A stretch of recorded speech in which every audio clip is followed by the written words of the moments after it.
Olá! Hoje nós vamos falar sobre a fase número 7. A fase número 7 envolve a elaboração do problema, certo? O problema é aquilo que a sua pesquisa pretende responder. Vamos lá.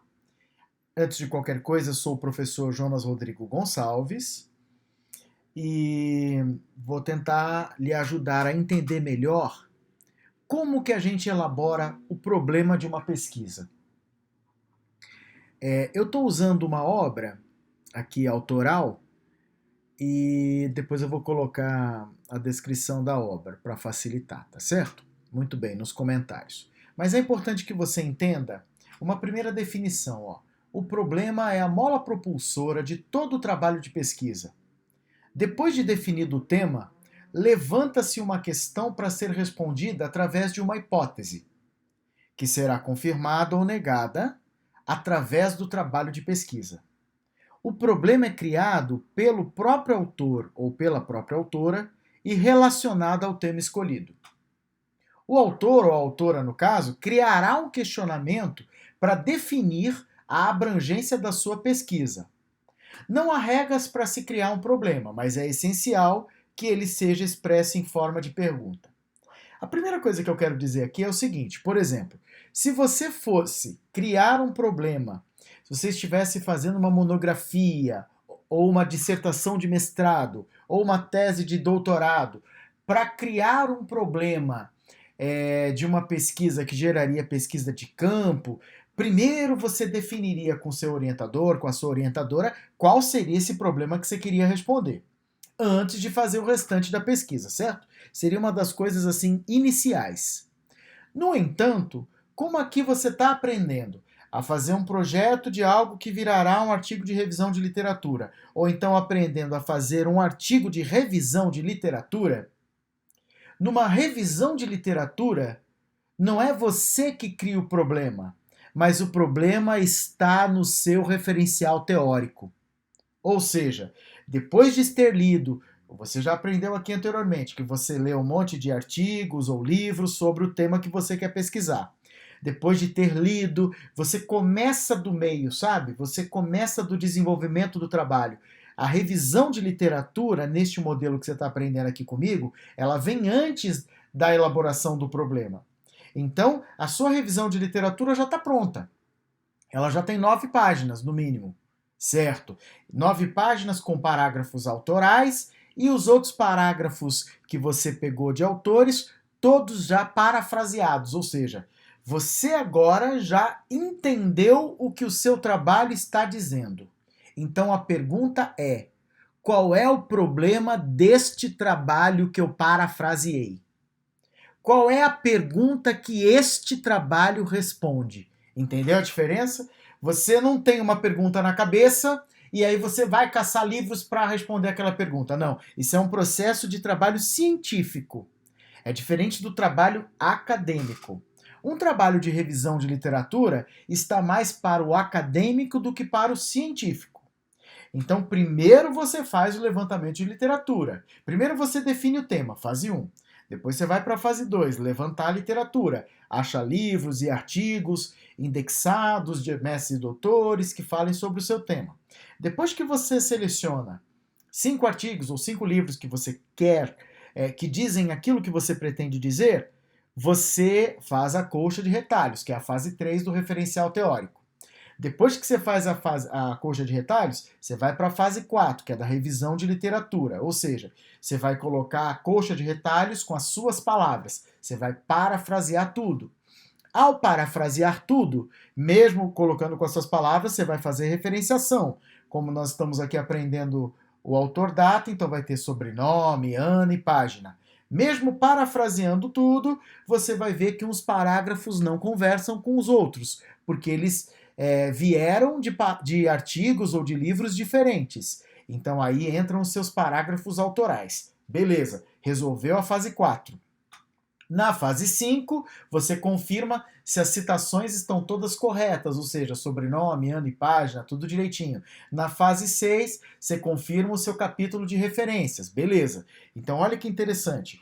Você já tem a sua revisão de literatura certinha, todas as suas citações corretas dentro da norma, né? E você já fez o seu capítulo de referências completo. Beleza. É aí que você vai começar com os aspectos metodológicos que irão compor a sua introdução. E um desses aspectos metodológicos é o problema. Então vamos lá. O que entra no problema? A pergunta que o seu trabalho quer responder. No seu caso, como você já tem pelo menos 9 páginas de trabalho feito, você já sabe a pergunta do seu trabalho. Eu vou te dar alguns exemplos aqui para facilitar o processo de aprendizado. Exemplo número 1. Tema: a educação da mulher, a perpetuação da injustiça. Ok, esse era o tema de uma pesquisa. E o que esse autor que tinha esse tema quis responder? Que problema? A mulher é tratada com submissão pela sociedade? Era isso que a pesquisa dele queria descobrir. Então repare que o problema é como se fosse o seu tema, só que em forma de pergunta, ou seja, a pergunta que a sua pesquisa quer responder. Vou te dar um segundo exemplo. O tema: a nova legislação para o empregado doméstico. Muito bem. Qual seria uma pergunta possível dentro deste tema? A nova legislação contribuiu positivamente para o empregado doméstico? Ah, entendi, Jonas. Então seria um trabalho que eu iria responder se a mudança da legislação para o empregado doméstico contribuiu positivamente para ele. Isso, então repare que o problema ele tem uma tendência. Aqui você não é um trabalho dentro do direito do trabalho, mas não é patronal, sabe? Você não está pensando aqui na figura do empregador. Esse tipo de problema do exemplo 2 está querendo levar para o perfil do empregado. Entendeu a diferença? Você quer saber se para o empregado doméstico a nova legislação contribuiu. Essa formalização que ocorreu recentemente. Não é tão recente assim, né? Mas é que como o direito muda o tempo inteiro, até que mude é recente, vamos dizer assim. Porque não foi sempre assim. Os trabalhadores domésticos passaram muitos anos sem ter tudo que está determinado na nova legislação do empregado doméstico, certo? Vamos para o exemplo número 3. Tema: as mulheres do agronegócio. Ok. Qual seria um problema possível, Jonas? As mulheres do agronegócio estão em condições de igualdade com os homens do mesmo setor? Então, olha, o tema já dá essa perspectiva de gênero, né? E qual a pergunta que essa pesquisa quer responder? Se há condições de igualdade entre as mulheres e os homens no setor do agronegócio. Estou entendendo, Jonas, o que é esse problema. Repare que o problema é exatamente uma pergunta. E o problema vem seguido da fase da hipótese. Mas a fase da hipótese é a fase 8. Nesta aula, eu quero me ater à fase número 7. Lembrando só de um detalhe. Lá na sua introdução, este parágrafo que apresenta o problema, ele aparecerá como o terceiro parágrafo da sua introdução, certo? E virá um quarto parágrafo com uma paráfrase, ou seja, você irá respaldar em algum autor o problema que você definiu. Mas vamos deixar isso para uma outra fase, que é a fase da elaboração da introdução do trabalho, tá certo? Por enquanto, eu quero neste vídeo que você tenha entendido direitinho como elaborar o seu problema, a pergunta principal que seu trabalho pretende responder.